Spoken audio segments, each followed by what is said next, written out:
Hello everyone. तो देखिए, आज मैं आपको फिजिक्स क्लास 12th में इलेक्ट्रोस्टैटिक अर्थात स्थिर विद्युत के अंतर्गत आवेशित चालक की ऊर्जा के बारे में बताऊंगा।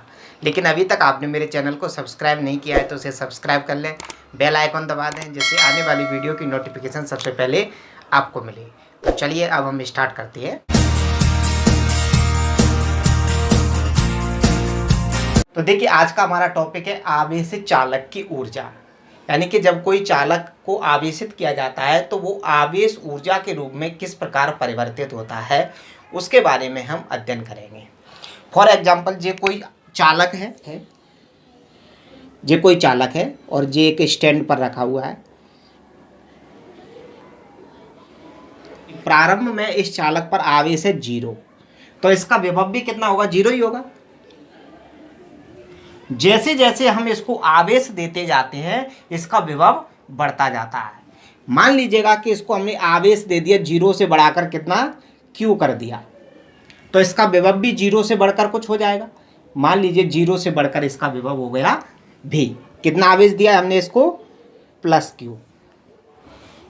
तो देखिए, जिस प्रकार वस्तु पर बल लगाया जाता है तो बल लगाने से यदि विस्थापन होता है तो कार्य का होना माना जाता है। इसी प्रकार जब किसी चालक को आवेशित करते हैं और आवेशित करने से यदि उसका विभव बढ़ता है तो उस चालक पर कार्य किया जाता है। अब जितना कार्य किया जाता है वही कार्य उस चालक में स्थितिज ऊर्जा के रूप में संचित हो जाता है। तो आवेश देने से इसका विभव यदि बढ़ता है तो इसका मतलब है इस चालक पर कुछ कार्य किया है आवेश द्वारा, और आवेश द्वारा जो कार्य किया गया है वही कार्य इस चालक में ऊर्जा के रूप में संचित हो गया है। तो आवेशित चालक की ऊर्जा की डेफिनेशन आपको समझ में आ गई होगी कि जब किसी चालक को आवेशित किया जाता है तो उसके लिए जो कार्य किया जाता है वही कार्य उस चालक में स्थितिज ऊर्जा के रूप में संचित हो जाता है। इसी बात को मैं लिख दे रहा हूँ। किसी चालक को आवेशित करने में जो कार्य किया जाता है वही कार्य चालक में स्थितिज ऊर्जा के रूप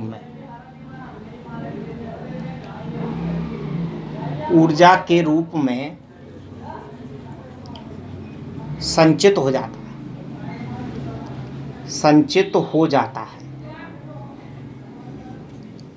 तथा इसे U द्वारा प्रदर्शित करते हैं। कैपिटल U द्वारा प्रदर्शित करते हैं।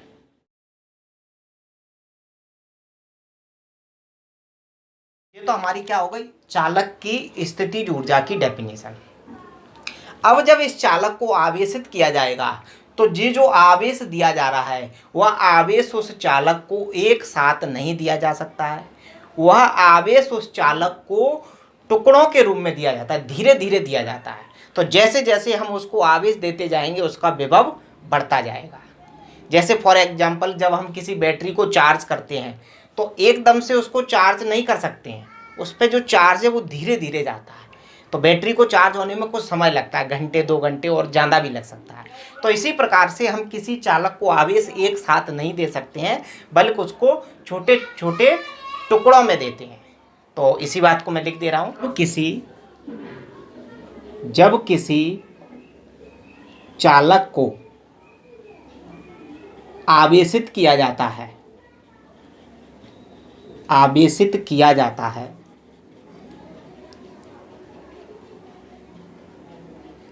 तो यह आवेश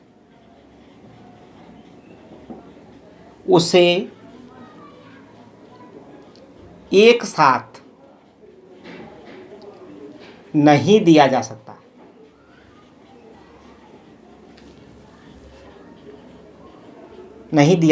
है बल्कि छोटे छोटे भागों में दिया जाता है।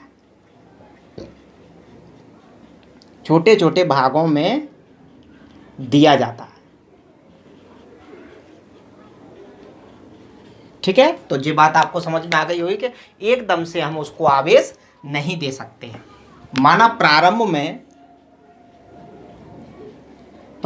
में चालक पर या चालक का विभव 0 है। प्रारंभ में कितना विभव है? 0, यानी कोई आवेश नहीं दिया है, उस 0 है। उसे Q आवेश देने पर, प्लस Q आवेश दे दिया मैंने, उसे प्लस Q आवेश देने पर उसका विभव बढ़ जाएगा। तो 0 से बढ़कर मान लीजिए अब उसका विभव हो गया V, उसका विभव कैपिटल V हो जाता है। तब औसत विभव कितना होगा उसका? औसत विभव, क्योंकि इनिशियल विभव तो उसका कितना था? 0, और Q आवेश देने पर कितना होगा? V, तो हम उसका औसत विभव निकालेंगे। तो औसत विभव बराबर कितना आ जाएगा? प्रारंभिक और अंतिम विभव दोनों को जोड़ के 2 से भाग दे देंगे। इसको हम और सॉल्व करेंगे तो ये आ जाएगा V/2। उसका मतलब ये हुआ कि आवेश देने से यदि उसका विभव बड़ा है, इसका मतलब आवेश ने कुछ कार्य किया है, क्योंकि उसका विभव तो बड़ा है, इसका मतलब आवेश ने कार्य किया है। तो कितना कार्य किया है वो हम कैलकुलेट करेंगे। इसलिए चालक पर किया गया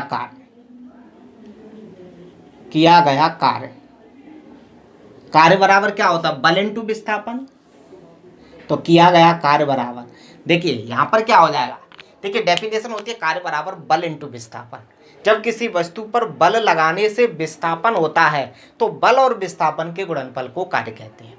यहाँ पर इसकी डेफिनेशन हो जाएगी कि जब किसी वस्तु को आवेश देने पर उसका विभव बढ़ता है तो आवेश और विभव के गुणनफल को कार्य कहते हैं।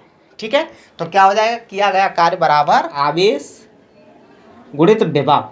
तो विभव की जगह क्या आ जाएगा? औसत विभव।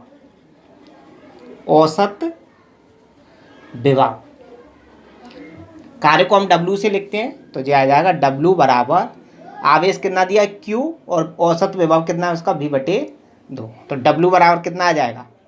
1/2 QV, यानी कि उस आवेश द्वारा उस चालक पर इतना कार्य किया गया है। अब ये कार्य कहाँ गया? यही कार्य इस चालक में ऊर्जा के रूप में संचित हो गया है। तो यही किया गया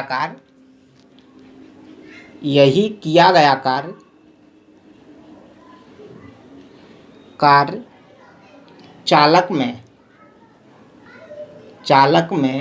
ऊर्जा के रूप में या स्थितिज ऊर्जा के रूप में संचित हो जाता है।